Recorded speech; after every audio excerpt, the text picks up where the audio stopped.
How to fix WhatsApp web not downloading files on PC. Hello everyone. If you are facing this kind of issue where on your WhatsApp app files are not being downloaded, then here's how to fix it. These kind of issues might arise due to various reasons.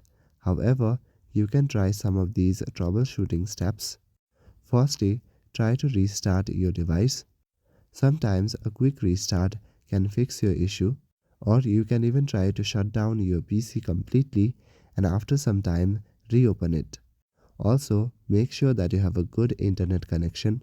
Sometimes, because of the network lag, your files might not be downloading. So, check for your network connection and make sure that is secure, safe, and strong. Now, tap on the Windows option from your taskbar. After that, select the Settings option. In Settings, at the left panel, you will see different option. Go to Windows Update. Now tap on the option Check for updates. If there are any updates available, then update your window. Also, go to the search bar and search for VPN.